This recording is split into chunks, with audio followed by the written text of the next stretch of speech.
negara. Nah, oke, pertama-tama izinkan saya dulu untuk memperkenalkan nih teman-teman terkait Sobat Baca Kemenkulib, yang mana merupakan klub buku internal Kementerian Keuangan yang diinisiasi oleh Perpustakaan Pusat Kemenku atau Kemenkulib dari Biro KLI, Sekretariat Direktorat Sekretariat Kementerian Keuangan. Klub ini beranggota Einstein, komunitas dan peserta lomba kece dan Bakekok Challenge. Nah, Sobat Baca Komik Club ini mulai aktif tanggal 1 Februari 2023 dengan jumlah anggota per hari ini sebanyak 241 orang. Aduh, kasih aplaus dulu dong. Wah, ini merupakan pencapaian yang sangat tinggi sekali ya untuk baru beberapa bulan, gak nyampe 1 tahun, tapi udah ada 241 orang nih.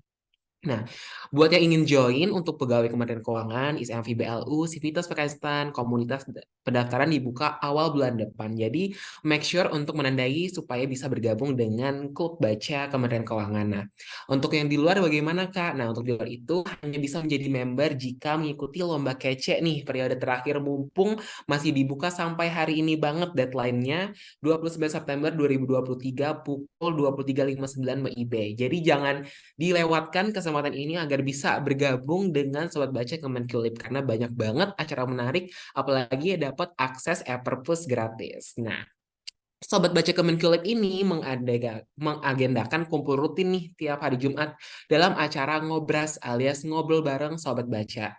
Ngobras juga merupakan storytelling bootcamp inisiasi Kemenq Literary Competition atau KC 2023. Nah, dengan adanya ini ada hari terakhir nih bisa disubmit ya teman-teman bagi yang ingin berminat karena ini terakhir banget KC 2023. Nah, untuk ngobrol hari ini spesial nih karena ada yang namanya Bakekok Challenge alias Biblio Battle baca buku berkelompok batch 5. Nah, sekilas lagi tentang Biblio Battle, ini salah satu cara seru kompetisi review buku dari Jepang ya teman-teman. Pada Biblio Battle Bakeko Challenge ini, Biblio Blatter atau presentator mempresentasikan buku andalannya selama 10 menit dan diberi waktu Q&A alias tanya jawab sebanyak 5 menit. Nah, jadi nanti pemenang ditentukan dari jumlah polling dari penonton. Satu grup dengan nilai terbaik akan mendapatkan hadiah paket buku dari Kemenkulib. Wah, pasti udah gak sabar dong mau jadi pemenang biar dapat buku gratis nih, kapan lagi kan? Hanya dengan ngobrol cuap-cuap nge-review buku. Jadi pastikan semua peserta bersemangat untuk mendapatkan buku yang akan di check out dari wishlistnya.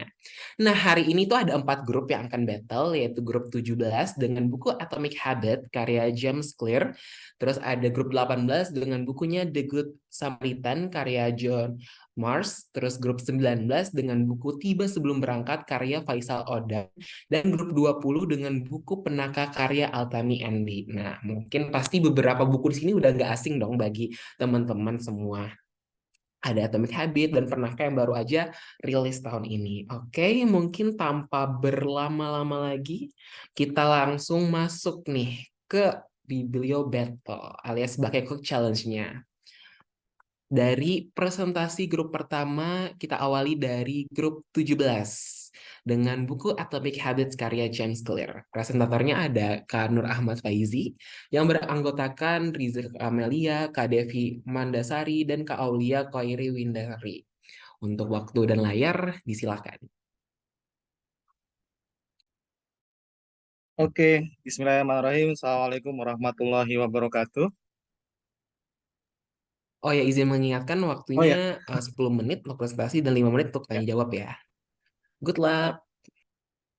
Oke, Bismillahirrahmanirrahim. Assalamualaikum warahmatullahi wabarakatuh. Oh, di mute semua nih ya suaranya ya. Boleh jawab di kolom chat ya. Oke, terima kasih teman-teman dan dari Kementerian Keuangan Library dan teman-teman yang sudah hadir pada kesempatan siang atau menjelang sore hari ini. eh, Senang bisa berpartisipasi dalam Bagaikan Challenge pada kesempatan hari ini. Izin saya langsung share screen aja untuk membahas salah satu review buku yang sudah jadi bestseller, nangkring terus di Gramedia nih. Jadi nomor satunya eh, di buku bestsellernya nih ya, yaitu berjudul tentang Atomic Habits, karya dari James Clear. tentang bagaimana perubahan yang kecil bisa berdampak yang besar dalam kehidupan kita.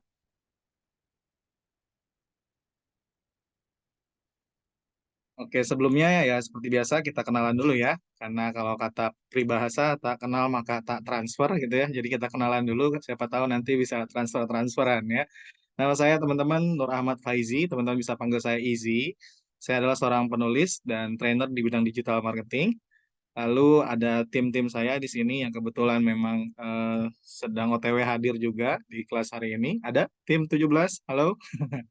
Ada Kak Aulia Hoiri Windari, Kak Devi Mandasari, dan Kak Riza Kamelia. Jadi saya yang paling ganteng nih di kelompok ini. Dan saya dikelilingi oleh dua dosen dan salah satu wanita karir ya yang luar biasa di kelompok saya. Kami berempat saling berbagi bab-bab yang kami harus baca pada buku ini dan alhamdulillah setelah dari hasil diskusi dan lain sebagainya jadi nih presentasi kita pada kesempatan sore hari ini. Jadi kita akan cerita tentang Atomic Habits ya. Banyak yang bilang perubahan besar itu harus dimulai dengan hal yang besar juga.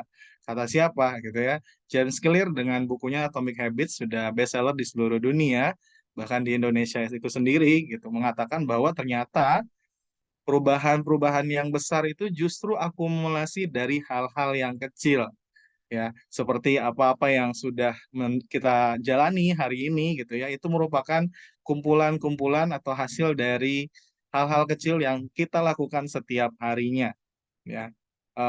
Dan untuk melakukan sampai perubahan yang besar gitu ya kita nggak perlu tuh untuk kemudian melakukan hal-hal yang besar dalam waktu yang singkat yang sehingga pada akhirnya membuat kita jadi malas melakukannya lagi gitu ya. Ya sama kayak ketika kita Happy New Year gitu ya, tahun baru, buat resolusi bagus-bagus, hari pertama, hari kedua, hari ketiga, oke fine-fine aja, sampai hari berikutnya mulai hilang, hilang, dan akhirnya kita menjelang akhir tahun, tidak ada pencapaian yang kita bisa dapat. Nah, kok bisa gitu sih? Ya, ternyata habit itu dibentuk dari mini blok persis seperti Lego gitu ya. Yang kita susun satu persatu, kecil demi kecil sehingga membentuk sebuah bangunan. Ya, sama juga dengan hasil atau keinginan atau kesuksesan yang ingin kita raih itu terdiri dari hal-hal yang kecil yang mungkin kita lakukan setiap hari.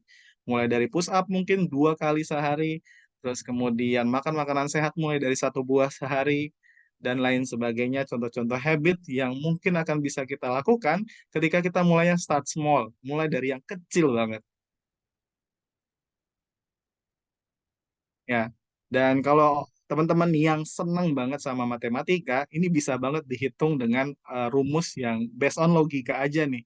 Kalau misalnya kita 1% lebih baik aja setiap harinya selama 1 tahun, maka tinggal dari 1 ditambah 0,01 dipangkatin jadi 365 ya dihitung dalam waktu 1 tahun itu bisa menghasilkan 37 kali lipat ya lebih baik daripada sebelumnya dari hari pertama di tahun pertama gitu ya. Jadi teman-teman 1% itu ternyata kita lakukan setiap hari saja itu bisa menghasilkan 37 kali lipat perubahan terhadap diri kita ya. Dan ini dibuktikan oleh salah satu pelatih dari British Cycling ya, Dave Brailsford yang kemudian memegang British Cycling Club nih ya, yang menjadi langganan kekalahan nih waktu si Dave ini belum gabung di tim ini. Bayangin teman-teman, tim Inggris ini sampai 100 tahun itu tidak pernah menjuarai sedikit pun kejuaraan-kejuaraan Olimpik ya maupun Tour de France dari perlombaan sepeda ini gitu ya. Nah, ketika si Dave Brailsford ini masuk dia kemudian melakukan perubahan hanya 1%, mulai dari penggunaan krim otot yang pas nih buat tim, waktu tidurnya, bantalnya dipakai apa, hal-hal yang kecil banget beliau lakukan selama 5 tahun, ternyata hasil dari itu bertumpuk, bertumpuk, bertumpuk, dan menyebabkan si British Cycling ini bisa sampai memenangkan 60% dari keseluruhan medali emas di 2008 dan 2012 Olimpik ya. Bahkan dia sampai mendapatkan 7 rekor dunia Dan di tahun 2012 sampai 2017, si British cyclist ini sampai menang Tour de France 5 kali berturut-turut. Ya, jadi gimana? Hanya perubahan 1% aja bisa merubah sebuah tim yang begitu besar sampai meraih rekor. Nah, apalagi kalau misalnya kita terapkan ini dalam kehidupan kita.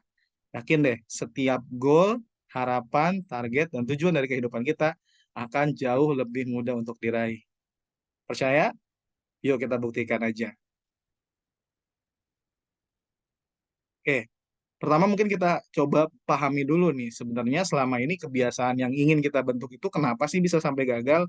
Ternyata ada teori yang disebut dengan the plateau of latent potential. Ya, selama ini kita berpikir bahwa perubahan itu sifatnya stagnan. Jadi semakin kita berubah, dia akan makin baik, makin berubah, makin baik, makin berubah, makin baik, dan seterusnya. Ternyata perubahan itu tidak terjadi selempeng itu atau selurus itu gitu. Ternyata perubahan itu justru lambat banget di awal, ya. Lambat banget sampai kita tidak melihat ada sedikit pun perubahan terhadap diri kita ketika kita melakukan perubahan-perubahan tersebut. Baru ketika sudah berlangsung selama 7 hari, ya mungkin 2 minggu, 3 minggu, 1 bulan, baru kelihatan eksponensialnya ya berupa perubahan yang langsung drastis gitu ya ke atas ketika itu sudah dilakukan secara rutin dalam waktu yang cukup lama. Nah, sayangnya banyak yang tidak sabar sampai waktu itu tiba. Ya, makanya ada namanya the valley of disappointment atau jurang keputusasaan ya, jurang kekecewaan. Nah, banyak orang yang kemudian menyerah justru sebelum perubahan itu terjadi. Ya, itu yang kemudian menyebabkan kebiasaan-kebiasaan baik kita tidak bisa membuahkan hasil. Lalu bagaimana kita harus bisa mendapatkan perubahan yang kita idam-idamkan itu? Nah, ada dua kekeliruan yang sering kita lakukan saat berubah dan ada juga dua langkah mudah yang bisa kita lakukan untuk bisa berubah. Yang pertama, kenapa sih kita bisa keliru dalam melakukan perubahan? Yang pertama, seringkali kita itu pengen mengubah hal yang salah. Ya, sebenarnya bukan berat badan kita yang harus kita kurangi, tapi identity kita nih yang harus kita ganti. Bukan berat saya harus sekian, tapi saya harus sehat. Maka saya harus menjaga pola makan sehingga saya bisa mendapatkan berat badan yang ideal.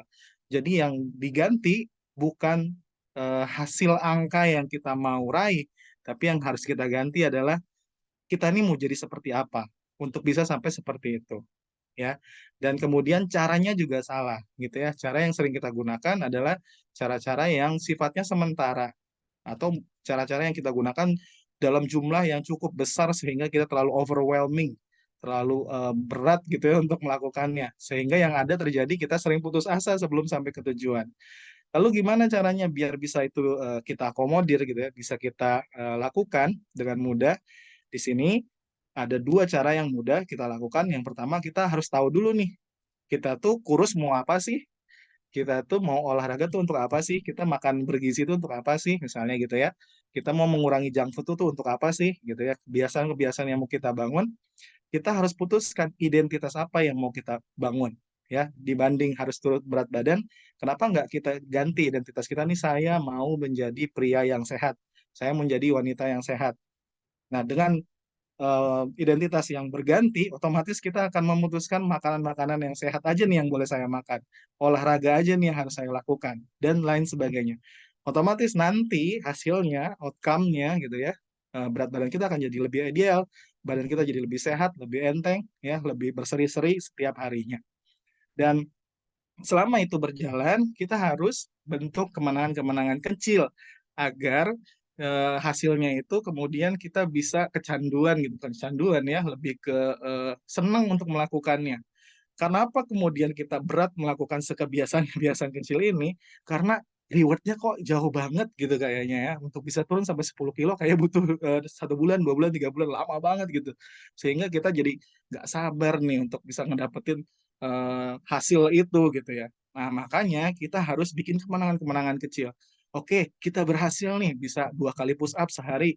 Oke, kita berhasil nih bisa makan sayur hari ini gitu ya. Oh, oke, kita harus berhasil nih sudah bisa misalnya baca Quran selama 1 lembar per hari ini. Nah, kemenangan-kemenangan kecil itu yang nanti kita harus rayakan. Agar apa? Biar candunya dapat gitu ya, sehingga kita bisa melakukan itu berulang-ulang. Oke, thank you Kak Izzy atas semua paparannya. Sayang sekali waktunya udah Oh, habis. habis ya? Oke, Ya, thank you teman-teman. Ada 4 low habits sebenarnya yang masih harus disampaikan, tapi mungkin nanti bisa ditanya jawab ya. Thank you, Kak. oke, siap. Thank you Kak Izzy buat pemaparannya insightful banget. Nah, selanjutnya kita masuk ke sesi tanya jawab nih, teman-teman. Apalagi ini kan buku lagi hype banget ya. Pasti kalau kalian mampir ke toko buku itu worth the hype banget, kayak banyak bestseller ya, kata Kak Izzy tadi. Yes. Bahkan dari beberapa public figure menyarankan buku ini, salah satunya Kak Maudy Ayunda tuh pernah bahas juga di Nah, channel YouTube-nya. Yuk teman-teman dimanfaatkan nih kesempatannya. Siapa tahu masih ragu kan mau beli buku ini worth the hype apa enggak, atau mungkin ke beberapa pemapar kita nih, karena kan dari backgroundnya pada keren-keren banget nih, dari wanita karir, para dosen lah, pasti punya background berbeda, experience membacanya juga kaya banget nih. Yuk mari teman-teman yang mau bertanya bisa disilahkan di grup chat atau di langsung nyalakan. Enakan dengan Kak thank you Izzy Kak daripada baca Yeni. Thank you bukunya, banget. kata Kak Thank you. Yeni. Iya. Nanti kita sambung sesinya yang lebih panjang gitu ya. Siap. Hmm. Monggo silakan yang mau diskusi atau tanya.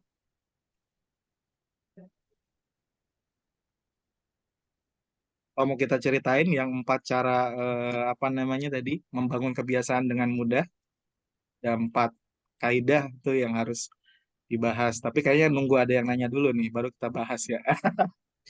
Oh, Oke, ini Kak ada nih Tiwin nih. Kak, dari Kak Oke, Tiwi nih, minta tolong siap. dijelasin for laws of habit yang tadi dong, gitu Kak. Boleh buka slide Silakan. lagi nggak, Kak? Boleh, silakan Boleh ya. teman-teman itu Oke, siap. bantu. Jadi ada waktu 5 menit, boleh ya kita jelasin ada four laws of habit atau di buku bahasa Indonesianya disebut dengan kaidah membangun kebiasaan.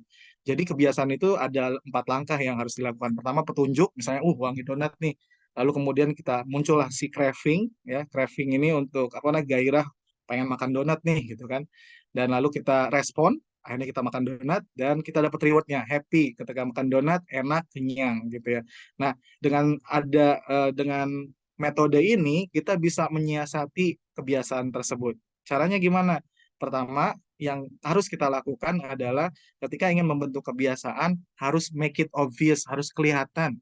Ya, otak kita tuh nggak bisa mengerjakan sesuatu yang nggak kelihatan, yang abstrak gitu. Jadi kalau kita mau ngebiasain makan buah setiap hari, ya taruh buahnya di kamar kita. Kalau mau ngebiasain baca buku setiap hari, taruh bukunya mungkin di bawah bantal kita. Ketika mau tidur, buka dulu bukunya. Kalau mau biasain baca Quran gitu ya dan segala macam, Qurannya taruh di tempat yang kita bisa jangkau. Mau jogging setiap pagi, sepatu olahraganya udah disiapin, trainingnya, mungkin baju olahraganya, plus musik playlist yang kita bakal dengerin pas olahraga, itu udah disiapin dulu. Ketika itu sudah siap semua, yakin deh teman-teman jadi lebih clear lagi nih ketika mau melakukan apa yang harus teman-teman lakukan dan ingin bentuk kebiasaannya. Yang kedua, harus menarik. Nah, kalau misalnya mau biasain baca buku, boleh dong mulai dengan buku-buku yang memang menyenangkan. Kalau pengen makan makanan yang sehat, mulai mulai makanan-makanan yang sehat, boleh dong makanan sehatnya harus yang enak dulu gitu ya. Coba ya bikin salad-saladnya yang enak gitu ya. Terus kalau mau olahraga, boleh nggak olahraganya sambil nonton Netflix ya, sambil lari-lari di treadmill atau mungkin sambil dengerin musik yang kita suka. Sehingga bikin kebiasaan itu menyenangkan, jangan jadi menyeramkan ya. Kalau mau menyeramkan ya gimana kita mau terdorong untuk membangun habit itu. Dan yang ketiga dari buku si James Clear ini, kita mulai dari yang mudah dulu, jangan dibikin sulit gitu ya. Kita nuntut kenceng-kenceng ya gitu ya. Maksudnya pengen banget turun sampai 10 kilo dalam waktu 1 hari. Wah itu sih kayak makan narkoba gitu ya. Jadi kurus kerempeng dan segala macam. Nah itu tentunya jadi nggak sehat. Yakin teman-teman progres itu dibuat secara lambat. Jadi kita mulai dari yang mudah dulu. Push up bisa nggak bisa 10 kali ya udah 1 kali dulu, besok 1 kali lagi, besok 1 kali lagi, udah kuat baru 2 kali, 3 kali dan seterusnya. Makan buah ya udah satu dulu ya, coba sehari bisa nggak. Baca Quran misalnya sehalaman dulu sehari, biasain dulu. Ketika udah biasa naikin deh sedikit-sedikit dosisnya gitu ya, jangan langsung banyak nanti overdosis ya. Yang keempat, nah kita harus bikin itu satisfying ya nggak sih. Semua pasti senang banget bikin sesuatu yang kemudian menyenangkan. Nah, caranya gimana nih? Ujungnya tuh harus happy ending. Karena kalau nggak happy ending, kita susah untuk ngulang lagi. Caranya gimana? Misalnya kalau mau makan makanan yang sehat, boleh dong after makan makanan sehat atau sebelum gitu ya, kita posting dulu di Instagram biar orang-orang tahu nih makanan kita sehat. Ya nggak, asik nggak? Kalau olahraga, boleh nggak kita record nih waktu larinya, terus kemudian jaraknya, jumlah langkahnya. Wih, keren banget hari ini bisa sampai 10.000 langkah gitu kan. Kalau senang baca buku, boleh nggak bikin bookstagram? Kita review buku-bukunya. Nih ikut Biblio Battle biar nunjukin nih, gue baca buku Atomic Habit loh, keren kan kayak mau di Ayunda gitu kan. Buat yang senang mau bangun tahajud, baca Quran dan segala macam, boleh pakai mutabah yaumiyah. Kita centreng, contreng, contreng, contreng. Nah, habis dari contreng-contrengan itu ada satisfying diri kita sendiri. Dari situ teman-teman, kita bisa banget untuk bangun kebiasaan lebih baik setiap harinya, gak usah banyak-banyak, 1% aja. Ingat kata Agim, harus mulai dari sendiri, mulai dari yang kecil, dan mulai dari sekarang. Itu mungkin untuk sisa dari presentasinya. Alhamdulillah ketolong banget nih 5 menitnya teman-teman. Jadi semoga bisa bermanfaat buat teman-teman ya. Baik, Kak Izzy. Semoga menjawab ya, Kak Tiwi, atas pemaparan dari laws-nya tadi. Wah, bagaimana nih cara kita membangun habit secara menyenangkan dan jangan menyeramkan. Nah, itu tadi trik-triknya praktikal banget ya, Kak Izzy. Jadi, materinya dapat, teorinya dapat, terus secara praktis call to action-nya juga dapat. Wah, apalagi Yap. tadi disampaikan dengan ringan dan seru banget. Benar-benar, kalau kata anak muda zaman sekarang tuh daging banget ya ini buku. Iya, gak habis kalau dikaji terus ya. Iya, benar Kak. Oke, waktunya sudah berakhir. Terima kasih kelompok 17 atas pemaparan buku Atomic Habits karya James Clear. Nah, sekarang kita Ya, thank you. beralih nih ke kelompok selanjutnya yakni grup 18 dengan paparan buku The Good Samaritan karya John Mars.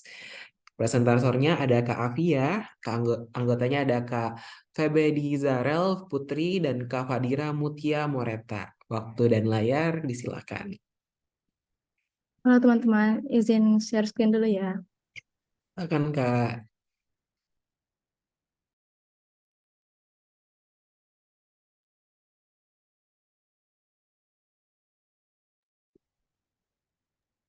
Hei, silakan Kak Afia bisa dimulai 10 menit dari sekarang.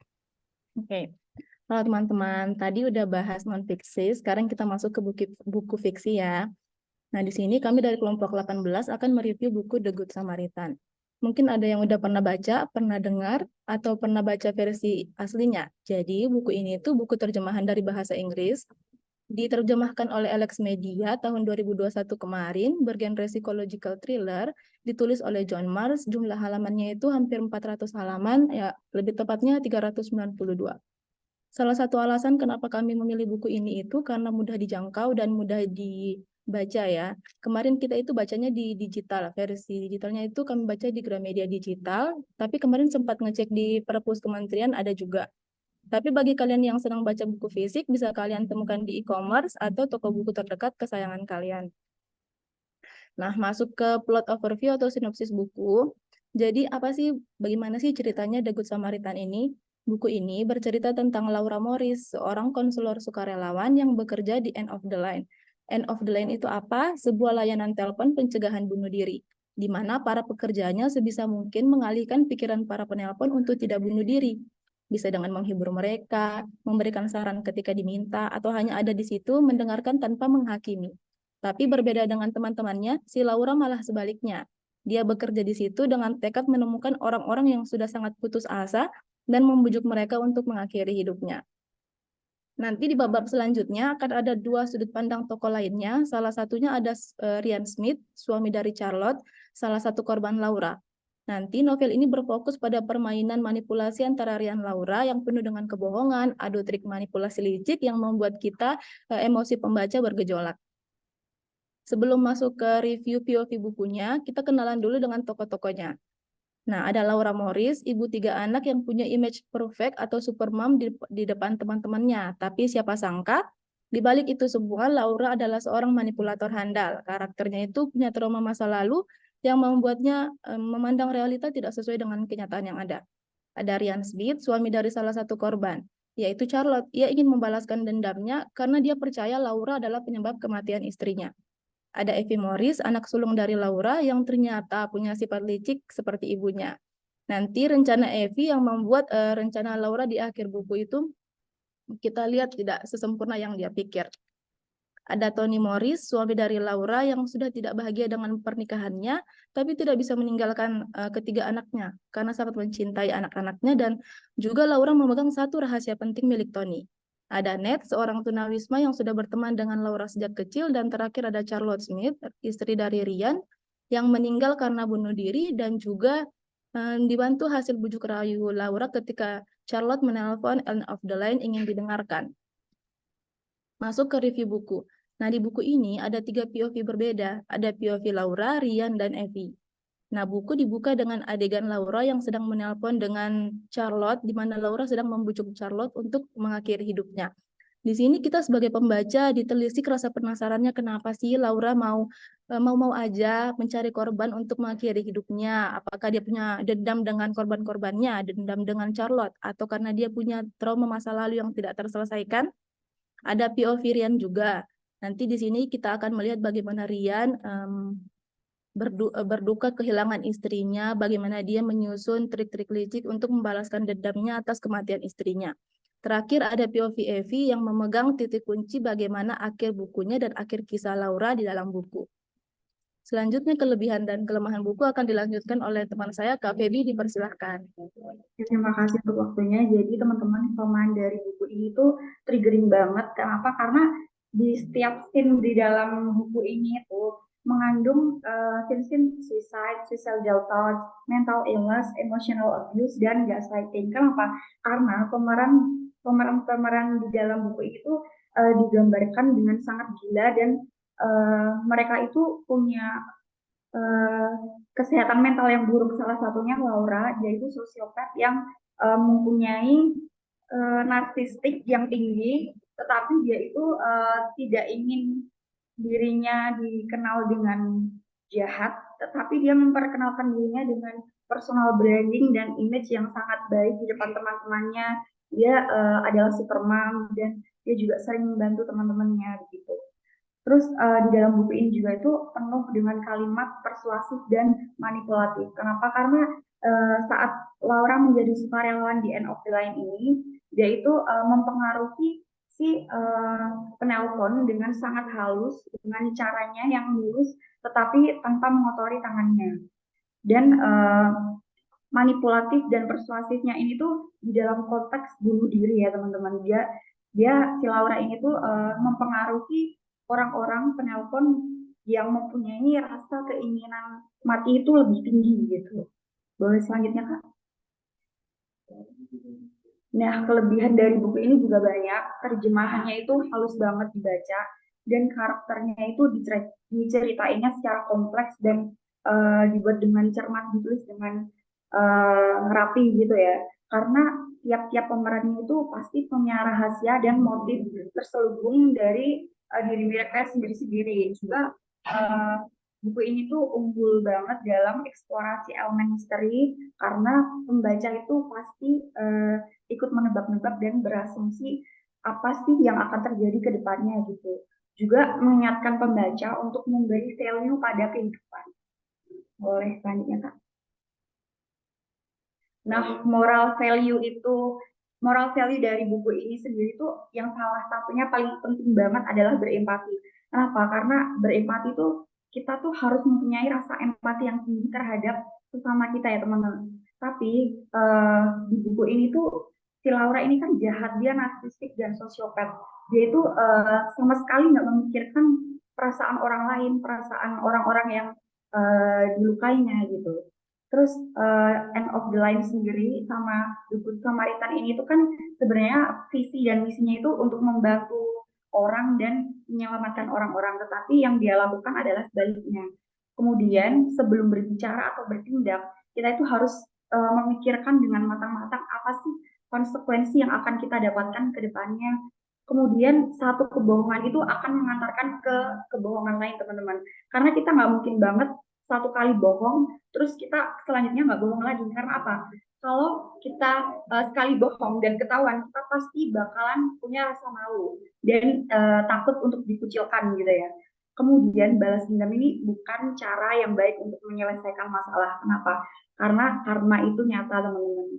Jangan menyepelekan hal kecil yang kemudian akan berakibat fatal dan akan mempengaruhi di kehidupanmu sendiri gitu.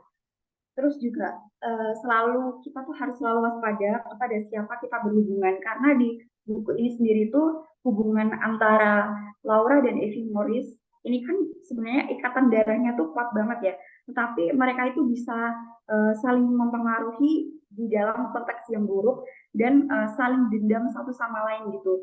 Karena si Lauranya ini tuh menerapkan kebohongan dari masa lalunya dan keterusan sampai si Evi ini tuh sampai meniru gitu. Selanjutnya Kak. Nah, conclusionnya dari buku ini adalah buku ini tuh cocok banget bagi kalian pecinta genre psychological mystery thriller, karena ini tuh banyak ketegangan yang dirasakan kita sebagai pembaca ya, apalagi tuh ketegangan psikologis gitu. Ini tuh juga sangat mengguncang pembaca. Jadi uh, aku saranin kalau kalian tertarik untuk baca buku ini, diimbangin dengan lagu atau musik-musik yang santai dan aman untuk kesehatan mental kalian sendiri, karena kita nggak boleh banget terpengaruh karena buku ini dan kebawa ke dunia nyata kita gitu. Oke, baik, terima kasih.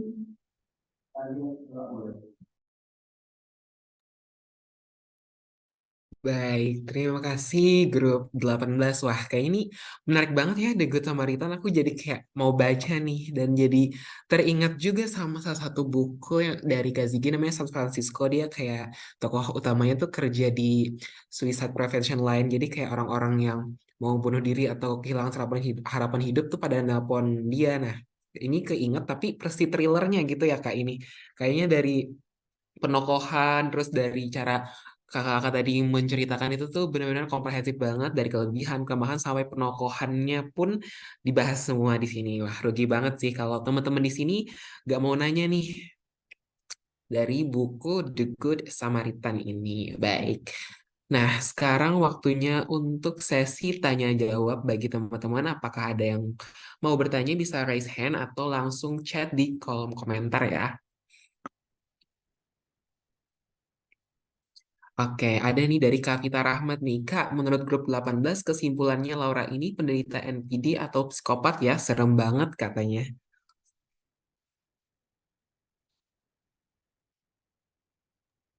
Uh, Boleh dijawab sekarang Kak? Boleh silahkan Kak. Waktu Oke, dan lain jadi di dimulai. dalam buku ini sendiri tuh Laura itu mengidap penyakit sosiopat dan narsistik yang sangat tinggi. Dan dia tuh ingin dianggap di orang-orang sekelilingnya, ingin seperti apa ya, kayak supermom yang baik banget tanpa celah gitu. Padahal dia itu udah kecanduan memanipulasi orang dari dia kecil, karena latar belakangnya yang kecanduan mendengarkan suara nafas terakhir dari orang yang putus asa ketika meninggal begitu Kak. Jadi Laura ini adalah sosiopat.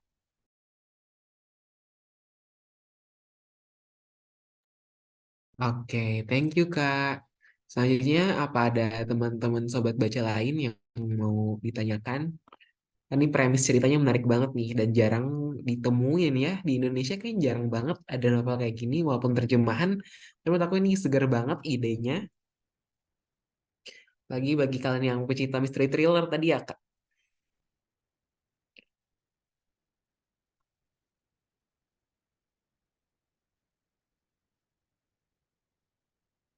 Wah, ada dari grup lain nih yang bilang dendam itu kayak diri sendiri minum racun tapi berharap orang lain yang mati. Hiks. Apakah ini pengalaman dari Kanar Ahmad Faizi? Ada KDP Mandasari juga nih menimpali, katanya menarik banget Kak novelnya. Iya, aku juga kayaknya mau baca sih abis ini. Oke, nah dari Kak Nur Ahmad Faizi mau nanya nih kakak-kakak, Kak plot twistnya ngagetin nggak sih kayak nggak ketebak di awal? Bisa di-spill dikit-dikit tapi jangan spoiler nih. Silakan kakak-kakak.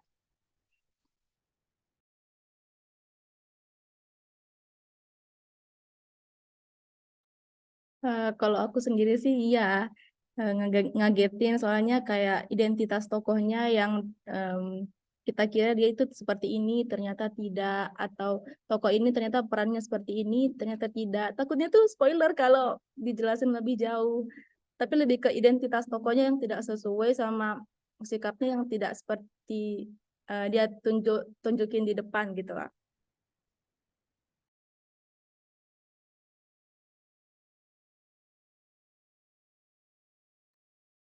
Iya, Aduh, lebih tepatnya kayak gitu sih, antagonis berbulu protagonis berbulu protagonis. protagonis. Baik, itu bener-bener karakternya di sini tuh mereka pada bermain watak gitu ya. Dari apa yang selama ini dari pencitraan mereka, terus pembawaan mereka ternyata apa yang sifat aslinya berbeda gitu ya, Kak. Nah, dari Kak Vita lagi nih belajar dari novel ini, Kak. Gimana sebaiknya kita menghadapi orang-orang sosiopat atau manipulatif, Kak? Bagaimana nih menurut Kak Avia dan Kak Febri Zarel? Kalau dari aku sendiri, bagaimana caranya itu sebenarnya kita eh, harus pelan-pelan ya ngadepin orang yang kayak gitu karena butuh kesabaran juga dan kalaupun kita ladenin sesuai apa yang dia mau itu pasti dia akan keterusan berbuat seperti itu sampai nantinya di mana dia ada di titik udah nggak sadar antara kenyataan dan juga apa yang di pikirannya dia, apa yang terjadi sebenarnya tuh pasti kebolak-balik sampai-sampai bingung ini tuh sebenarnya hal yang nyata udah aku lakuin atau hal yang cuman di bayangan aku aja gitu. Jadi banyak-banyak ngobrol dan mungkin diiyain aja kali ya karena kalau misalkan kita terlalu banyak tindakan yang memicu eh, apa ya kayak bisa membahayakan dari dirinya sendiri juga itu malah lebih bahaya ke kita sendiri nanti malah balik ke kita sendiri gitu Kak. Oke, nah last question nih. Apakah terjemahannya sama enaknya dengan versi asli nih, Kak? Mungkin dari segi bahasanya apakah nyaman dibaca atau ngeganggu kan biasanya ada tuh beberapa bahasanya yang ngaco diterjemahin. Buat experience kakak-kakak di sini gimana tuh kemarin bacanya? Izin menjawab, Kak. Menurut kami sendiri, terjemahannya sangat halus dan bisa dimengerti. Tidak ada kalimat yang mengganjal atau yang aneh dari terjemahannya, Kak. Oke, thank you Kak Fadira. Nah, dengan pertanyaan terakhir tersebut maka berakhirlah sesi tanya jawab dari kelompok 18 dengan novel The Good Samaritan. Oke, terima kasih Good 18, good job. Sangat komprehensif sekali tadi materi yang disampaikan. Bahkan aku sendiri ini udah masuk wishlist sih. Ya ampun. Nah, kita sekarang beranjak ke presentasi grup setelah tadi 17, 18, angka selanjutnya 20. Oke, grup 20 dengan buku fiksi nih, yaitu buku Penaka karya Altami Endina. Novel ini juga lagi hype banget dan kebetulan aku juga udah baca kemarin bagus. Presentatornya seluruh anggota yaitu Kanur Afni Setiawati dan Kameta Yuliantika. Oke, apakah sudah bergabung kakak-kakak semua?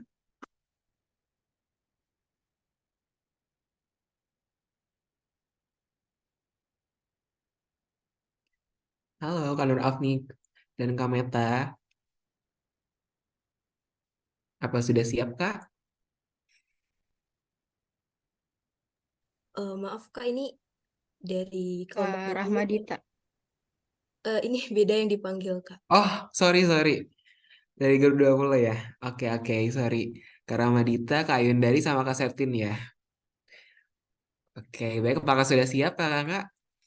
Sudah Kak. Oke, baik. Waktu dan layar disilahkan. Good luck Oke, 10 menit ya. mungkin aku izin saya screen dulu ya Kakak dan teman-teman semua. Oke, Assalamualaikum warahmatullahi wabarakatuh. Om Swastiastu, Namo Buddhaya, salam kebajikan. Untuk Kakak dan teman-teman di sini, dari kelompok 20 seneng banget karena dikasih kesempatan nih buat sharing-sharing dan cerita novel keseruan dan excitingnya kami abis baca novel Penaka ini gitu. Mungkin sebelum aku kenalin anggota dari kelompok 20, aku mau bilang satu favorite quotes kita dari kelompok 20 di Penaka, yaitu mengapa selama ini aku sibuk menghitung apa yang tidak aku punya, jika sebenarnya yang dibutuhkan adalah cukup, bukan banyak. Mengapa selama ini aku sibuk mempedulikan apa yang tidak aku miliki, padahal yang aku miliki sekarang tidak ada yang salah. Oke, ini adalah Penaka. Dan untuk reviewer sendiri ada aku, Rahmatita Anggraini, dan juga Kak Ayun dari Agustina, dan satu lagi ada Kak Septiani yang hari ini belum berkesempatan hadir gitu untuk sama-sama mereview novel ini. Mungkin dari aku itu aja, langsung aku serahkan ke Kak Ayun dari untuk review pertama.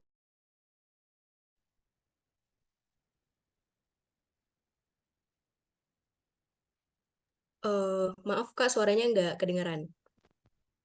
Nah, Udah Kak. di sini kami dari kelompok 20 memilih novel Metropol Penaka dari penulis Altami Ende.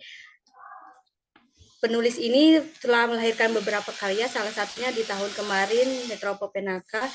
Buku novel ini terbit di Gramedia Pustaka Utama dengan harga 65.000, jumlah halamannya 216. Cocok untuk kita pembaca yang sedang sibuk sebagai mahasiswa ini membaca buku atau novel Penaka ini.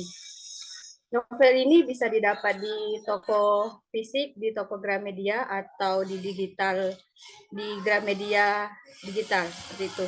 Selanjutnya, untuk sinopsis novel itu sendiri, novel ini mengisahkan yaitu tokoh utama Sophia dan suaminya yaitu Laksana di kehidupan pernikahan mereka bersama putrinya yaitu Raisa. Sophia sangat dibuat kesulitan dengan pernikahannya karena suaminya yang terus-menerus kecanduan game online. Kebiasaan buruk suaminya ini membuatnya lalai bahkan dalam menjaga buah hati mereka. Sophia sangat lelah menghadapi perangai buruk suaminya yang ingin berpisah saja. Namun sesuatu yang mengejutkan terjadi. Sophia malah berubah menjadi botol minum. Selanjutnya, konflik awal yang muncul, pertama masalah ini terjadi karena Sophia sebal Laksana suaminya tak mengindahkan urusan rumah tangga dan tidak mau merawat anak balita sematawayang mereka bersama-sama. Mereka sibuk dengan urusan masing-masing, yaitu Sophia dengan urusan rumah tangganya dan juga anak balitanya, kemudian suaminya sibuk dengan urusan kerjaan di kantor. Kemudian kurangnya komunikasi antara mereka berdua tentang masalah yang mereka hadapi di keseharian mereka. Dan terakhir, keinginan yang tak diutarakan. Misalnya seperti keinginan Sophia yang ingin membuka usaha toko kue, dan juga seperti Laksana yang ingin mereka memiliki hubungan yang harmonis. Selanjutnya, konflik memuncak setelah Sophia memutuskan untuk bercerai dan mengejar mimpinya membuka toko kue. Namun semua berubah ketika dia bangun dari tidur dan tiba-tiba berubah menjadi botol minum. Kehidupannya tetap berjalan seperti biasa dengan dirinya yang berubah wujud. Sosoknya menjalankan perannya dengan pemikiran dan keinginan yang ia harapkan. Baiklah, itu saja dari saya. Kembali ke Kak Dita. Oke, menarik banget teman-teman yang udah dengar dari Kak Ayu sendiri bahwa kita seorang istri atau at least manusia biasa terus bangun tiba-tiba di one day kita jadi sosok botol minum, sebuah botol minum gitu. Dan konflik tadi terus berlanjut after dia jadi botol minum, apa yang sebenarnya terjadi? Ya itu tadi baik Sophia maupun Laksana tuh sama-sama terus berubah wujud menjadi entah itu benda atau makhluk hidup lain. Dan ketika dia berubah menjadi benda atau makhluk hidup lain, Laksana dan Sophia itu melihat sebuah perspektif yang berbeda gitu. Setelah jadi botol minum si Laksana, Sophia bisa ngelihat, oh ternyata suaminya tuh di kantor ngalamin struggle loh. Ternyata ada something yang nggak diceritain suaminya ketika di rumah. Oh begini beratnya ya menjadi seorang ibu rumah tangga. Karena Laksana tiba-tiba berubah jadi wajan juga. Dan ngelihat seberapa susahnya Sophia untuk ngurus anak mereka gitu. Terus juga yang kita suka adalah isu yang diangkat tuh bukan cuma struggle after marriage, susahnya kehidupan setelah menikah, tapi juga isu-isu yang diangkat tuh ada inner child, terus patriarkis, gimana pola pola asuh, terus juga financial planner, sama seberapa penting komunikasi antar pasangan. Dan yang terakhir yang juga disuka adalah konflik di sini tuh sangat relatable gitu sama masalah pasangan sekarang. Mungkin aku sama Kak Ayu belum menikah dan kami belum menjadi istri, tapi seakan-akan setelah membaca ini kita tuh dibawa di mana kita tuh bisa merasakan seberapa sebel dan geremnya jadi Sofia atau seberapa capeknya jadi seorang Laksana gitu. Terutama karena konfliknya ini di seputar kehidupan sosial online, selingkuh online, mungkin teman-teman tahu di Canva, di segala macam. Jadi wajar banget Sofia mikir aneh ke Laksana. Jadi itu relate banget sama kondisi yang kita pasangan alami sekarang. Oke, mungkin next ada kelebihan dari kita sendiri ngelihat bahwa premis yang ada di buku ini tuh beda sama metropop lain. Metropop lain itu biasanya ngebawa unsur-unsur romance yang mungkin lebih ke city lit atau perkotaan. Tapi Penaka beda banget karena yang dibawa adalah unsur semi fantasi dan ini yang ngebuat ini benar-benar menarik dan beda dan seru banget dibaca. Apalagi premis yang jiwa tertukar ini jadi lebih ngebuat tegang dan unpredictable gitu ceritanya. Terus bahasanya juga ringan dan mudah dipahami dan percaya sama kita itu page turner banget. Ini cuma 206 halaman. Ini adalah buku rekomendasi buku sekali duduk. Terus juga karena kosakata yang dipakai itu nggak terlalu susah dan ada tetap dimasukin unsur-unsur bahasa daerah dan juga bahasa-bahasa Jaksel ya, bahasa Inggris yang kekinian. Jadi kayak enak banget buat dibaca. Jadi balance antara Indonesia penggunaan bahasanya, terus penggunaan bahasa daerahnya juga nggak lebay dan bahasa Inggrisnya juga pas gitu. Terus selanjutnya yang kita suka adalah tokoh-tokoh dalam novel ini masing-masing tuh dijelaskan dengan baik, entah itu secara emosional dan juga realistis gitu. Kita bisa merasakan bagaimana marahnya sebelnya tadi Sofia ketika dia harus jadi ibu rumah tangga yang ke pressure nggak bisa ngelanjutin cita-citanya, ataupun Laksana yang harus mendem rasa trauma dan masalah dia sendiri karena nggak mau membebani Sofia gitu. Dan penulis tuh nggak cuma sekedar ini loh Sofia nih kayak gini, enggak, tapi dia ngelitain background story kenapa sih Laksana tuh menyembunyikan masalahnya dari Sofia, kenapa sih Sofia nih tipe kayak gini gitu. Jadi dikasih background story dari tiap tokoh gitu sehingga kita bisa paham dan sama-sama merasakan bagaimana perasaan atau masalah yang mereka alami gitu.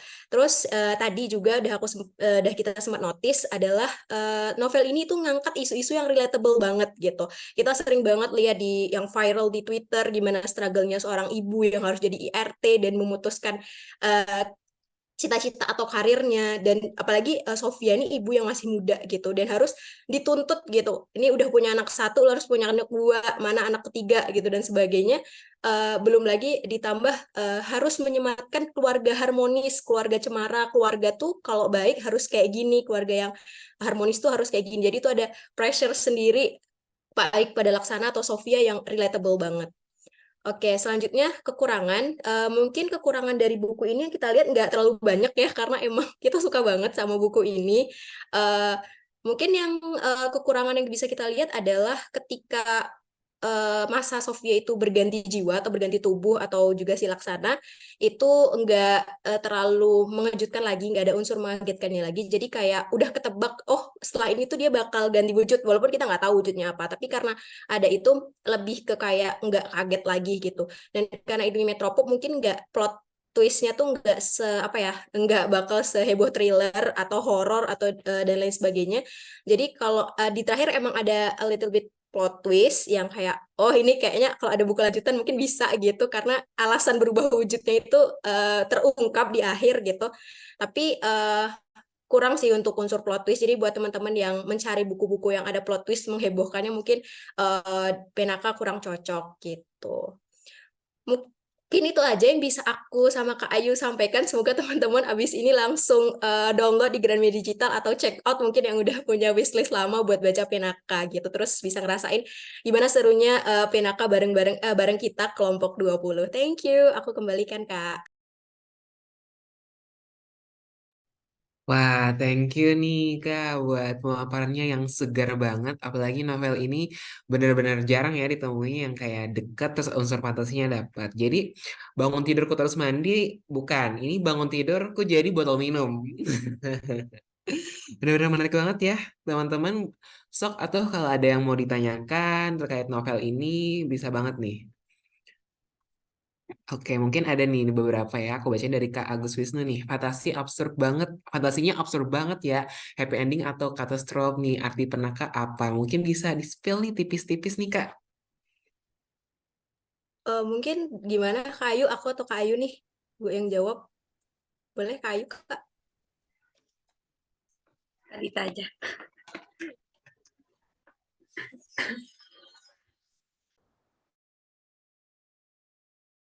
Sorry. eh Oke, bener banget. Maaf tadi lupa on mic. Fantasinya bener-bener absurd banget. Tapi itu yang menurut aku dan Kak Ayu itu unik gitu. Makanya wajib baca. Dan happy ending, aduh nanti aku bilang nggak usah nggak sih bilang endingnya nanti teman-teman ini tim-tim pasti Kak Agus yang suka mau baca buku kalau happy ending gitu. Tapi iya happy ending gitu. Tapi menurut aku tetap sesuai gitu. Maksudnya endingnya tuh pas gitu, nggak yang kayak konfliknya tuh emang dibawa ke sana gitu. Ya aku bisa bilang happy ending sih ya, tapi mungkin menurut perspektif happy, tapi mereka harus tetap memperbaiki kesalahan-kesalahan dalam rumah tangga mereka gitu. Terus arti penaka itu sendiri artinya tuh seandai-andai atau seolah-olah gitu. Menarik gak sih untuk arti penaka ini dari Kamus Besar Bahasa Indonesia tuh artinya itu kayak ada juga namanya mentari pagi atau bulan bersinar terang. Mungkin itu bisa gambarin juga cover novelnya yang super orange gitu ya. Dan menarik banget artinya seandai-andai atau seolah-olah. Mungkin Kak Agus mau namain anaknya Penaka juga gitu kan. Karena saking sukanya. Oke, mungkin itu aja dari jawaban untuk dari Kak Agus Wisnu, Kak Syarif. Oke, semoga menjawab ya Kak Agus dan segera membaca buku Penaka. Lanjut nih dari Kak Vita nih. Setelah baca novel ini, Kak Dita sama Kak Ayu jadi merasa harus mempersiapkan apa aja nih sebagai calon istri atau ibu. Waduh, Ya, gimana mungkin nih? aku nanti baru ke Ayu. Oke, setelah jadi seorang ini ya, untuk jadi seorang ibu dan juga istri, mungkin yang first untuk jadi seorang istri dulu kali ya. Kalau ibu kayaknya, aduh kejauhan gitu. Mungkin istri lah yang paling dekat. Yang pertama, dari setelah baca buku ini, aku ngelihat ternyata pernikahan itu adalah ini mirip-mirip sama kutipan, aku lupa novelnya siapa, tapi pernikahan itu bukan cuma kita yang menikah, tapi juga keluarga kita. Kita sering banget denger itu. Jadi menurut aku tetap harus ada tektokan awal antara aku dan suami aku gitu. Gimana after marriage finansial kita gimana gitu. Eh, Terutama finansial ya, masalah keuangan. Terus pembagian tugas kita gimana gitu. Aku bagian apa, kamu bagian apa. Terus apa batasan-batasan, walaupun memang pernikahan kata orang nggak ada privacy, tapi menurut aku tetap harus ada batasan-batasan yang antara aku dan ditetapkan gitu.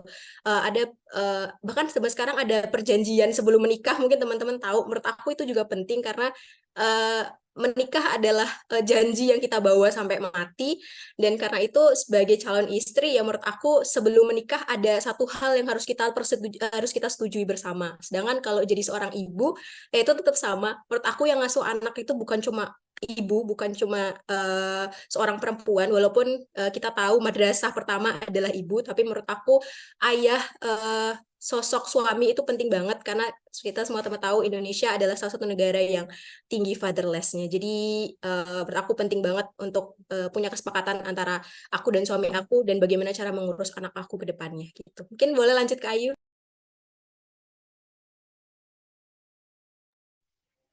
Kalau menurut aku, kalau dari yang saya baca di novel ini, mungkin financial planner kan kalau di novel ini kan di Sofia itu banyak mendengar curhatan dari teman-temannya, terus melihat-lihat sosial media kalau teman-temannya itu jalan-jalan ke luar negeri, terus mencapai karir mereka, ada yang lanjut S2, ada yang membuka usaha. Nah, mungkin kalau di sebuah keluarga itu disesuaikan dengan kebutuhan dari pasangan mereka sendiri. Misalnya itu kalau keluarga mereka itu lebih cukup dengan berjalan-jalan satu bulan sekali, jangan meniru atau mengikuti gaya-gaya orang lain yang tidak sesuai dengan kemampuan mereka. Terkadang orang lain itu keuangannya malah lebih kacau dari keuangan kita sendiri, seperti itu. Itu saja. Tambahannya ya mungkin komunikasi antar pasangan, seperti tugas-tugas yang harus dijalankan di rumah atau juga komunikasi keseharian apa yang sudah dilalui seharian, misalnya seperti itu. Mendengarkan curhatan istri juga bisa menambah apa, persiapan menjadi seorang istri, seperti itu saja Kak. Terima kasih.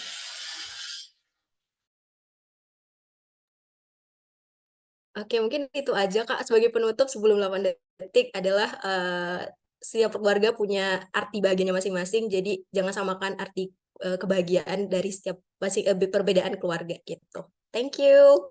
Sorry. Oke, baik. Terima kasih kakak-kakak yang sudah membawakan penakal secara segar. Jadi keinget lagu Tulus nih, Tukar Jiwa. Ya.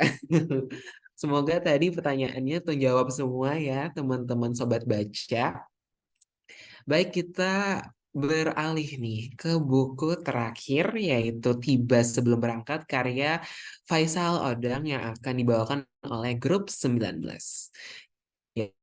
Yaitu beranggotakan Kanur Afni Setiawati dan Kameta Yuliantika. Oke, apakah aman kakak-kakak?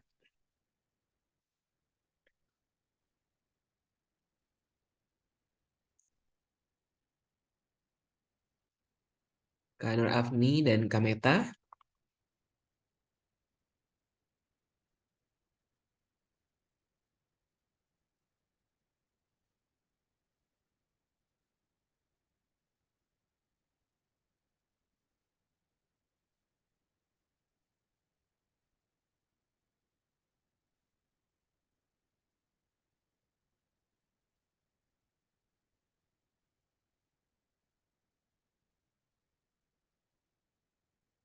Sudah bergabung kan ya Kanur Afni dan Kameta?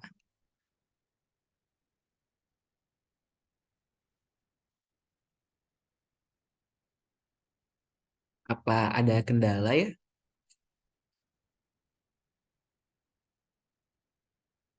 Ntar coba dihubungi dulu ya, Kak. Oke, siap.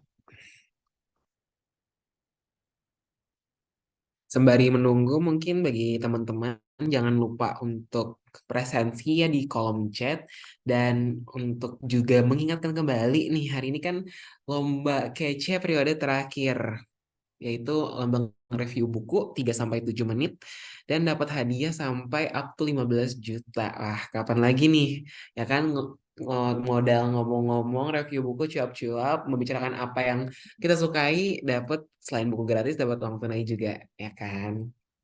Nah, hari ini juga lagi berlangsung Bakekok Challenge atau Biblio Battle.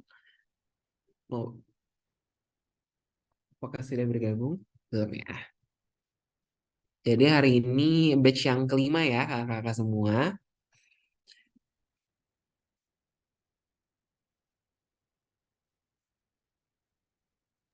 Jadi tunggu sebentar, Kak Syarif mungkin bisa apa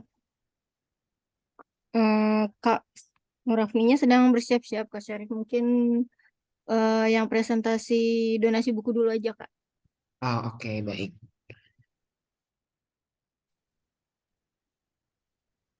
Izin share screen ya teman-teman sembari kita menunggu kakak-kakak untuk mempersiapkan pemaparannya. Baik, apakah sudah terlihat ya? Atau mungkin Ini sudah bergabung? berapa dulu? Ini udah ada Kak Nurafni. Oke, mungkin kita langsung lanjut aja kali ya Kak. Ya, silakan Kak. Oke.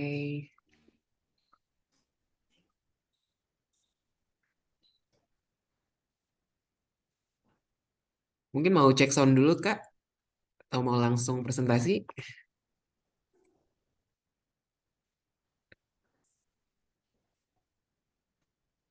Oke, kepada Kak Nur Afni, waktu dan layar disilakan Kak. Oke, sebentar ya. Siap Kak. Izin mengingatkan ya untuk presentasi waktunya 10 menit dan nanti di akhir ada 5 menit untuk sesi tanya jawab. Oke.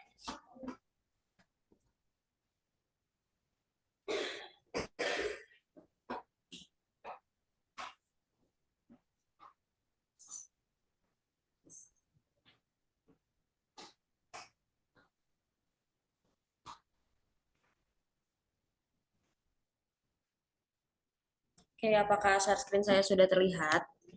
Sip, sudah Kak. Good Oke. luck. Oke, selamat sore teman-teman semuanya. Perkenalkan, nama saya Nura Fistiawati, saya biasa dipanggil Tia. Saya perwakilan dari kelompok 19. Pada presentasi kali ini, saya akan mereview novel yang berjudul Tiba Sebelum Berangkat. Nah, dalam presentasi ini ada 4 bagian yang akan saya bahas. Yang pertama identitas buku, yang kedua isi cerita, yang ketiga kelebihan dan kekurangan novel tersebut, yang keempat kesimpulan. Nah, kita mulai dari yang pertama ya, identitas bukunya. Identitas buku dari penulis yang bernama Faisal Odang yang diterbitkan pada tahun 2018 oleh penerbit Kepustakaan Populer Gramedia dengan jumlah halaman 226 halaman dengan nomor ISBN 9786024243531 dalam bentuk PDF karena saya membaca buku ini di Gramedia Digital. Kemudian tentang isi ceritanya. Nah, kita lihat dulu dari sinopsis novelnya. Bagaimana cara mengenali hidup ini? Kau akan menemukan jawabannya pada nafasmu. Di antara yang terembus dan terhela, ada jawaban untuk semua pertanyaan. Bahkan ia lebih nyata dari seseorang yang kau temukan di muka cermin, katanya. Setelah negara Indonesia Timur bubar, seorang tentara gerilya keluar masuk hutan untuk memintanya segera menyelamatkan diri. Namun ia bertahan dan tetap menjadi bisu hingga akhirnya ia menemukan tubuh-tubuh hangus di koyak anjing, salah satunya tubuh kekasihnya.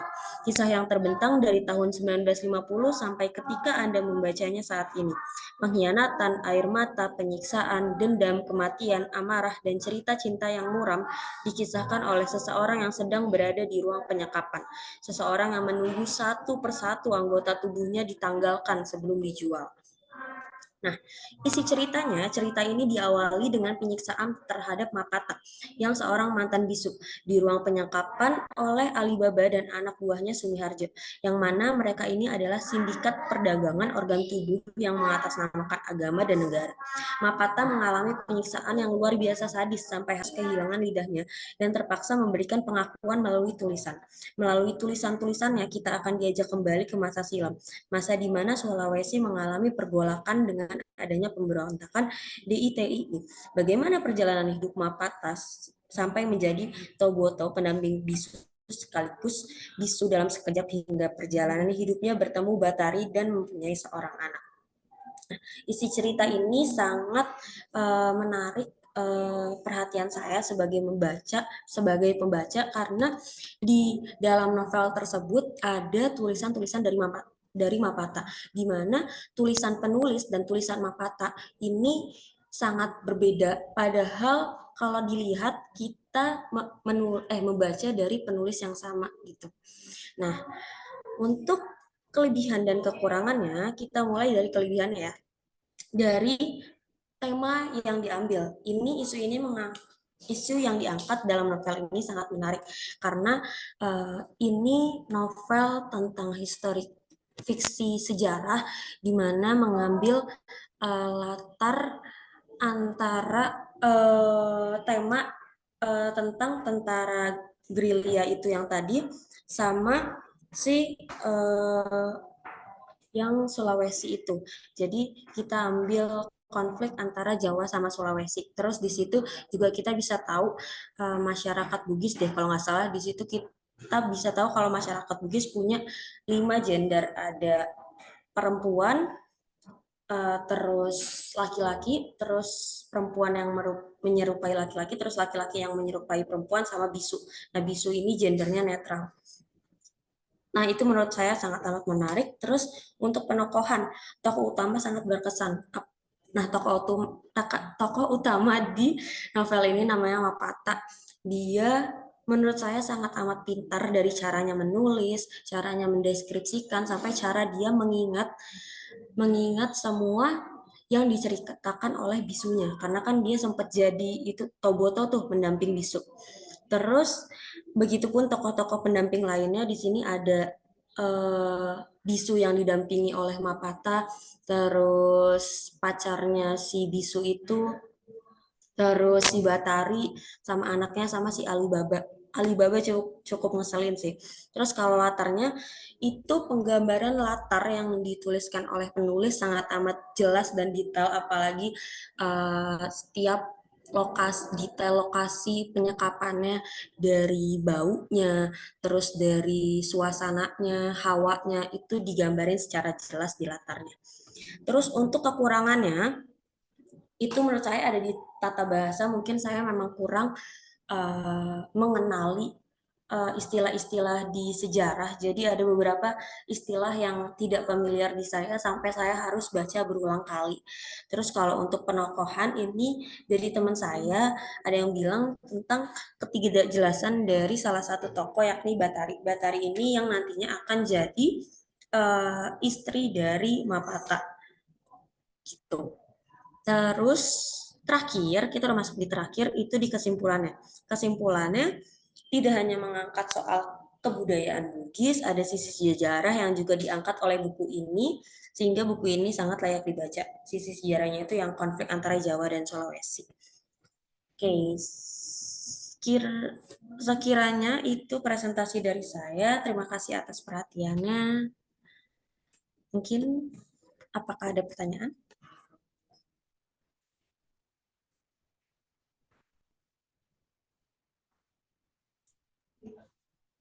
Oke, thank you Kak Nur Afni untuk paparan buku Tiba Sebelum Berangkatnya yang sangat komprehensif ya, karya Faisal Odang. Nah, mungkin dari teman-teman apakah ada yang ditanyakan? Kan ini novelnya kental banget ya dengan nilai budaya ya, Kak Afni. Iya. Mm-mm. Nih sampai Kak Devi Mandasari juga bilang nih menarik ya dengan latar budaya Indonesia.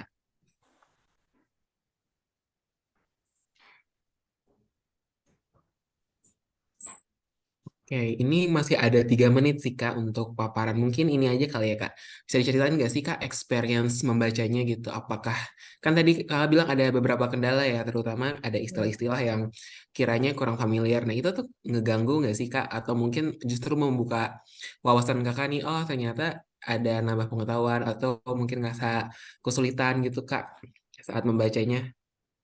Oh, oke. Untuk beberapa istilah yang tadi saya bilang tidak familiar itu kadang mengganggu, kadang kayak oh ternyata itu, karena mengganggunya itu karena saya harus baca berulang kali terus kan di bagian itu, ini maksudnya apa, ini maksudnya apa, terus sampai akhirnya saya cari dulu di Google itu maksudnya apa, terus kayak oh ternyata itu nama lain dari misalnya DITII, itu ternyata singkatan dari Tentara Islam Indonesia deh kalau nggak salah. Terus itu juga tentang buku ini saya juga jadi kayak ada topik pembahasan gitu sama bapak saya yang ternyata bapak saya itu bapak saya orang Jawa, ibu saya Sulawesi. Kayak ini buku ini buku antara konflik mereka, suku mereka berdua gitu. Bapak saya ternyata tahu tentang konflik ini. Tuh.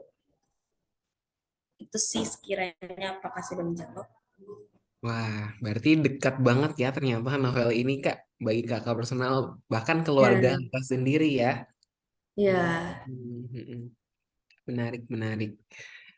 Berarti secara overall masih bisa dinikmatin gitu ya Kak, secara dari ceritanya, dari hal-hal baru yang Kakak temui gitu Kak. ya, ini cukup saya nikmati bukunya, cuman memang ada beberapa konten sensitif kayak di sini mungkin soal penganiayaannya itu lebih dijelaskan detail banget. Jadi kalau misalnya teman-teman ada yang eh, gimana ya, terganggu dengan bacaan penyiksaan, ini kurang cocok sih buat dibaca gitu. Oke, berarti sama kayak buku The Good Samaritan kayak tadi, ini juga masih ada trigger warningnya ya bagi teman-teman mungkin yang mau membaca bisa disiapkan mental dulu kali ya Kak. Takutnya Iya, nanti benar. nge-trigger gitu. Iya, benar. Oke, thank you Kak Afni untuk buku Tiba Sebelum Berangkat karya Faisal Odang. Wah, ini juga menarik nih bukunya tentang historical fiction berarti ya Kak, sama nilai Ya, budayanya kayaknya oke banget untuk dieksplor lah. Lumayan tertarik nih. Apakah habis ini saya akan menambah wishlist teman-teman? ya, boleh, kamu boleh. Menarik Ini udah ada banget. di Gramdik, jadi bisa dibaca di Gramdik. Ya, gampang ya Kak dicarinya. Ya. Oke, baik. Terima kasih Kak Afni buat paparannya. Nah, mungkin kita habis ini langsung aja nih ke sesi tanya jawabnya yang tadi. Oke, udah ada beberapa nih yang nanya di kolom komentar.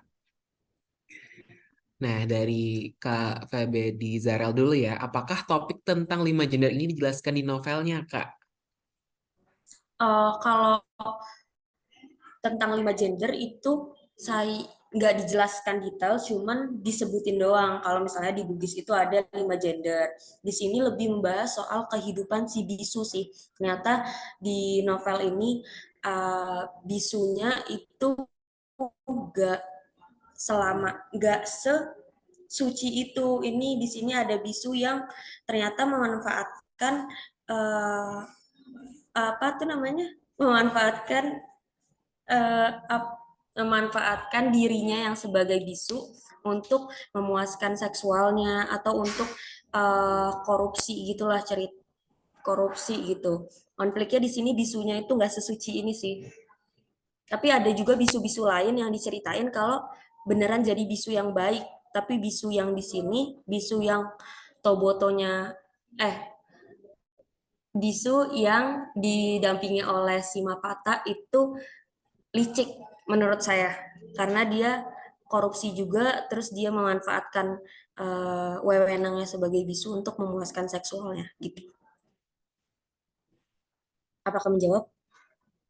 Oke, semoga menjawab ya, Kak. Nanti kalau ada pertanyaan bisa tanya-tanya atau baca bukunya. Nah, beralih ke pertanyaan Kak Agus Wisnu nih. Pengarangnya masih muda atau sudah sepuh ya? Karena latar waktunya zaman dulu gitu. Mungkin Kak Afni ada. Sepencarian saya sih kayaknya lahirnya udah lama banget deh. Jadi seharusnya udah tua sih setahu saya. Si Faisal Odang. Oke, Kak Afni. Mungkin nanti bareng Kak Agus Wisnu bisa dicari-cari ya di browsing terkait penulisnya. Next, ada Kak Vita nih nanya judul Tiba Sebelum Berangkat itu maksudnya apa Kak dalam novel ini? Apakah ada tersirat nih dari judulnya? Silakan Kak. Oke. Jadi ini menurut saya agak spoiler, cuman tiba sebelum berangkat ini ternyata dijelasin di novelnya kalau misalnya si bisu ini kan, kalau bisu tuh punya kalau saya baca bisu itu kayak apanya dari dewa gitulah. Nah, saya tak salah nyebut, pokoknya bisu ini apanya dari dewa, terus dia itu udah punya ilmu yang dia udah bisa tahu nih, dia ke depannya itu bakal selamat apa enggak. Jadi si bisu ini ingin melakukan perjalanan yang cukup bahaya, terus dia udah bisa lihat, oh dia ini bakal selamat, makanya judulnya Tiba Sebelum Berangkat. Dia udah tahu kalau dia bakal selamat sebelum dia berangkat. Dia bakal balik lagi ke rumah itu. Makanya judulnya Tiba Sebelum Berangkat gitu. Apakah menjawab? Wah, ternyata memang ada makna yang tersirat ya Kak dari novel ini. Nah, Nah, terus ada nih kata Kak Nur Ahmad Spaizi, ini jadi based on true story ya? Tahu nggak sih Kak Afni? iya, kalau konflik Jawa Sulawesinya, kalau yang saya tanya dari bapak saya, iya itu dulu emang ada konflik Jawa Sulawesi.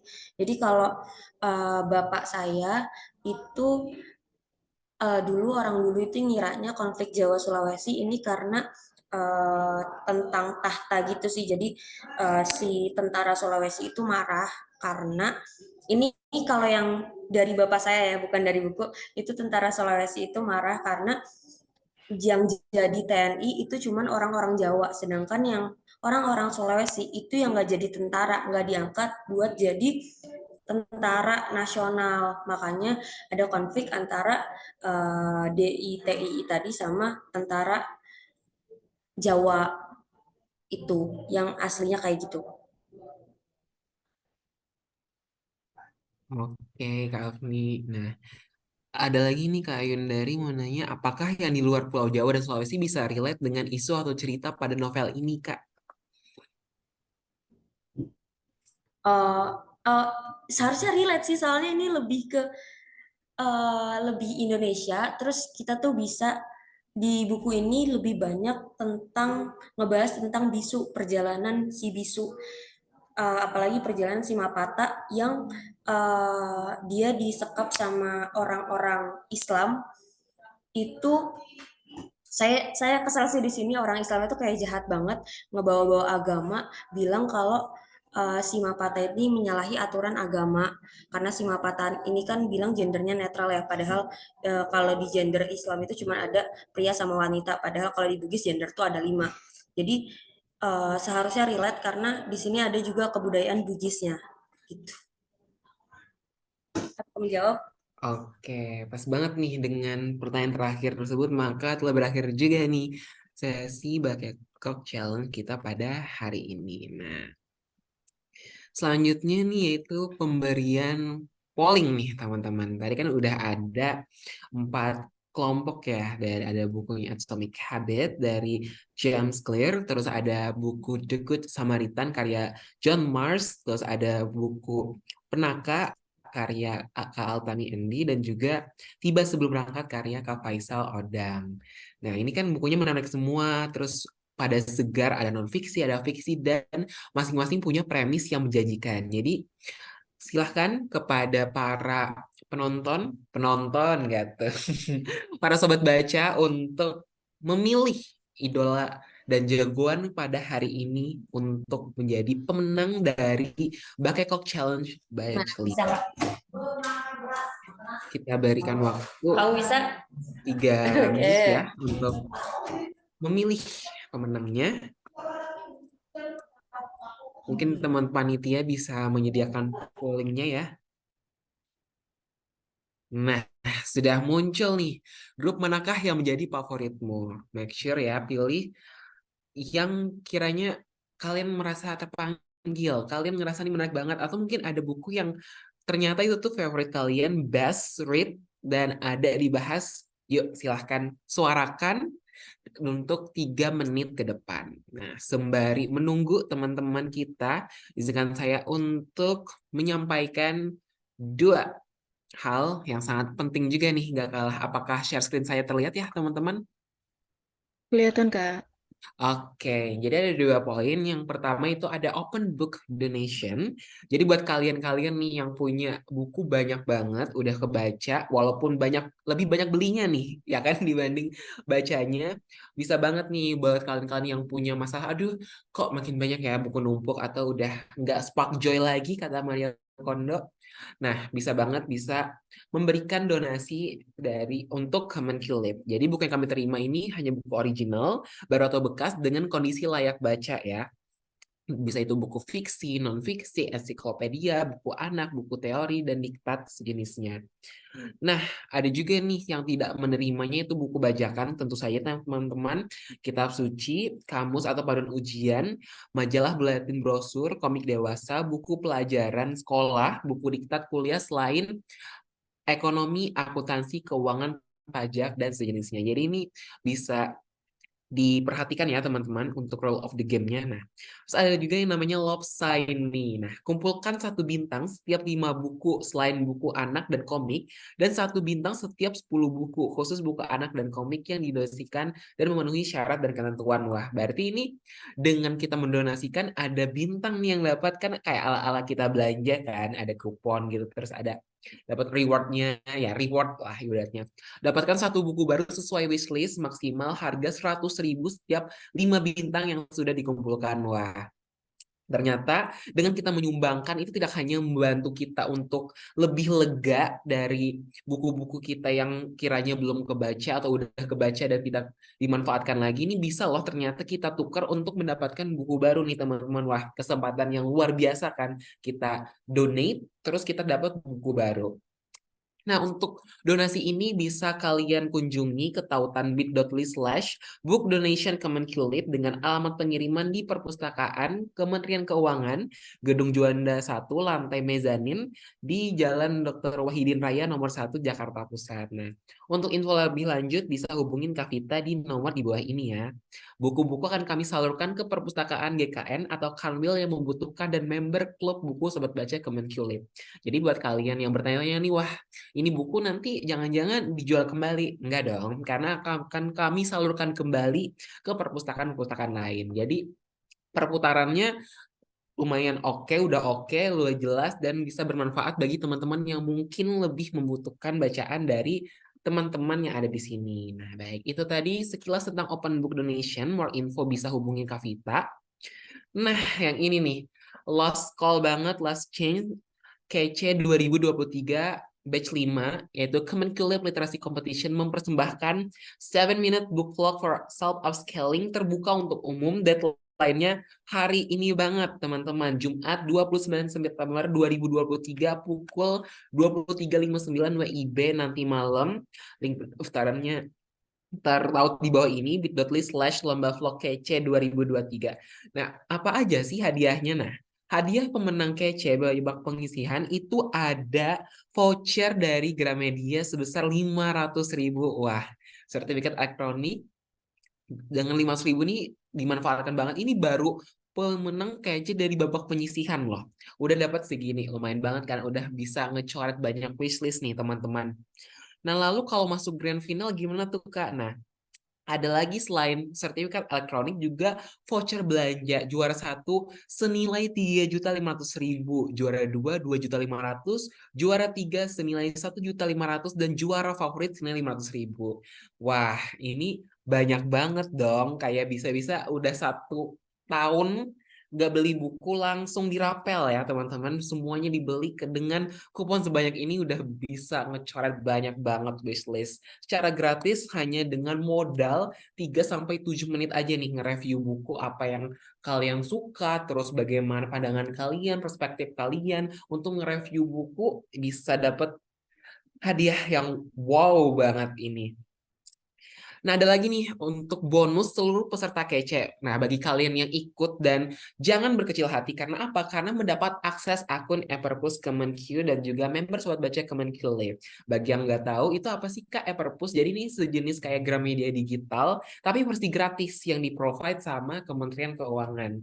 Kapan lagi kan punya member Everpus yang bisa akses banyak e-book yang fiksi, non-fiksi secara gratis, cuma-cuma hanya di Kece 2023. Ayo, ini nih last call banget nih. Kapan lagi kan punya kesempatan untuk punya akses akun, jadi member Sobat Baca Kemenkulip, bergabung dengan 241 orang tadi, dan juga bisa berkesempatan untuk mendapatkan kupon Gramedia bagi yang menang. Oke, mungkin itu aja.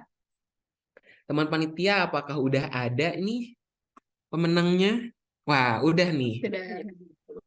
Pemenangnya yaitu dari jeng jeng jeng jeng jeng jeng grup, nungguin ya. Grup 18 dengan buku The Good Samaritan karya John Mars. Yeay, kita beri applause teman-teman.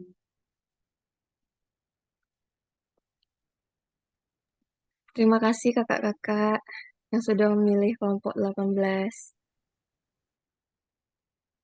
Yeay, selamat grup 18. Nah, bagi teman-teman yang belum meraih juara hari ini, tidak apa-apa, jangan berkecil hati karena masih banyak kesempatan lain, dan terima kasih banget loh sudah menyampaikan aspirasinya dan juga semangat juangnya untuk menyampaikan buku yang hari ini, dan tentu pasti meracuni orang-orang di sini termasuk saya sendiri ya. Wishlist makin bertambah lagi, buku padahal udah menumpuk nih. Oke, jangan lupa teman-teman untuk melakukan presensi yang akan di-share oleh teman-teman panitia di grup. Lalu juga jangan lupa Biblio Battle Batch 6 nanti minggu depan untuk bergabung kembali ya bersama kami. Wah, dan juga tidak kalah oke juga nih buku-bukunya. Pastikan dari ada Lebih Cerita, ada Privilege One. Wah, ini pasti bakal seru juga, dinantikan tiap hari Jumat sore, oke? Dan juga ini Biblio Battle Jumat depan 6 Oktober akan ada pengumuman kece periode terakhir. Mungkin itu aja teman-teman. Terima kasih banyak yang udah meluangkan waktunya dan juga berpartisipasi dalam acara Ngobras pada hari ini. Saya selaku host pamit undur diri, Syarif, @menceriakan, bisa kalian temukan di Instagram, TikTok, dan juga Twitter. Oke, kita bertemu di Ngobras selanjutnya ya. Terima kasih teman-teman yang udah join. Bye, selamat sore, selamat menunaikan akhir pekan yang menyenangkan. Dadah. Udah, terima kasih Kak Syarif, teman-teman semuanya.